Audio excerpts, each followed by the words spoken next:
আমাদের গ্রামের কাছে এক ভাঙাচোরা জমিদার বাড়ি আছে। শুনেছি বহু আগে সেখানে নাচ গানের আসর বসত, কিন্তু একদিন এক নর্তকীকে হঠাৎ অদৃশ্য করে দেওয়া হয়। তখন থেকে নাকি রাত হলে বাড়ির দোতলায় ভৌতিক আওয়াজ পাওয়া যায়। আমার বন্ধুদের সঙ্গে এক পূর্ণিমার রাতে গেলাম সেই বাড়ি ঘুরে দেখতে। ভাঙা সিঁড়ি দিয়ে উঠতেই কেমন এক চাপা ঠান্ডা হাওয়া গায়ে লাগলো।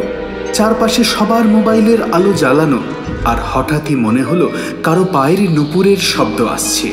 বন্ধুরা বলল, কাউকে তো দেখছি না, তবে শব্দটা আসছে কোথা থেকে? আমরা ধীরে ধীরে সিঁড়ির উপরে পৌঁছালাম। সেখানে একটা লাল কপাল ভেসে উঠল, যেন সিঁদুর মাখা।